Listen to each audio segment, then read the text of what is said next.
I'm going to start by taking the Dremel and smoothing out the face. Now I'm going to take the hat off. It's really stuck. I tried to gently pry it off in order to keep it intact, but I'm just going to have to saw through it. It's still not coming off. I'm just going to have to break it off in pieces.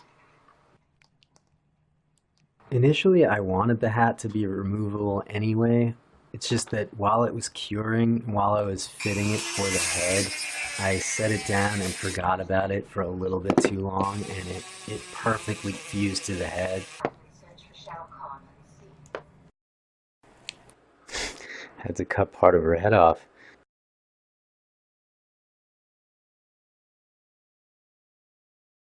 Now to put the hat back together.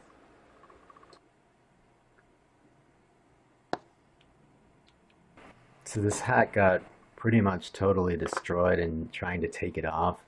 It probably makes more sense to just make a new one. This one would be a little too heavy anyway, so I'll make a new one out of plastic. But first I'm going to repair her hair with some epoxy putty.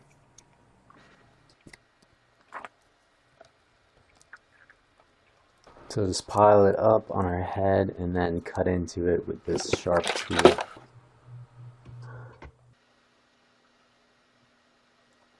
I use a combination of epoxy putty and flexible plastic now. For the majority of her hair, I'm using epoxy putty. The advantage here is that it's really strong and it can be sculpted however I want. I'm just going to break this collar off. This is a good example of a disadvantage of epoxy putty. Little delicate pieces, if you drop your figure or bump it or something, they're possibly going to break off. Not the case with flexible plastic.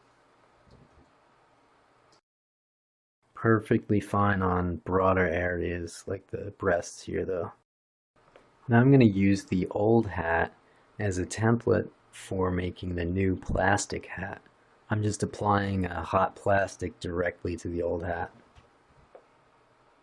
I never felt great about the old hat made out of epoxy putty. It's got that point on the end that could have broken. The brim is fairly weak. So this new plastic hat will be better in a lot of ways. It'll be lighter and weigh the figure down a lot less. It'll be much more durable. You can throw it against the wall and it will not break. But it's not as easy to sculpt the way I want. It's not as easy to smooth out the surface of it. Of course, I can't just completely coat the hat. I can't coat the tip, otherwise I would not be able to pop it out. So I'm just going to cover it as much as I can, then pop it out, and then build the tip of the hat afterwards.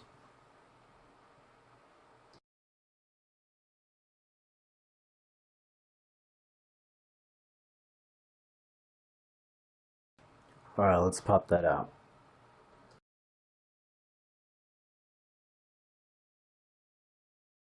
There we go.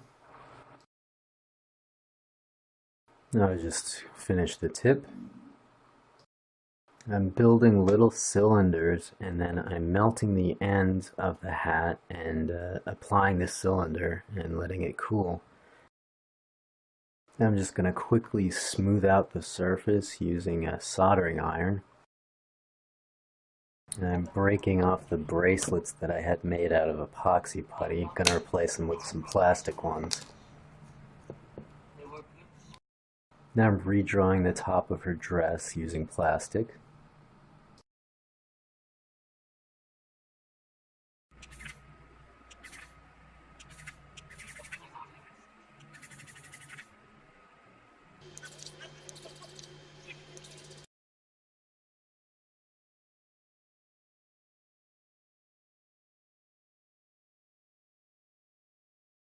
It's a lot of bumps on the legs, so I'm going to remove them with this razor.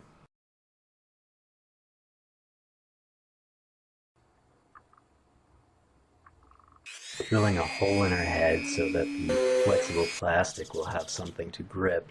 Now remaking the points of the hair, which were previously epoxy putty, and of course they were a little too easy to break off that way. These will never break, but they will bend enough that I can lift them up and paint underneath. I didn't get any footage of me making this collar, but it's now completely made out of indestructible plastic. Gonna finish the hat first by applying this cloth band.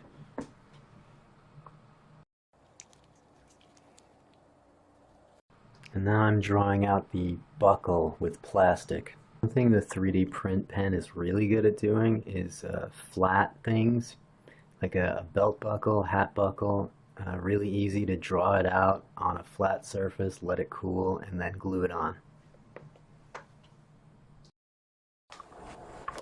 Well, that's it. I think this is looking all right. Why don't you come back next time and we'll start painting this, huh?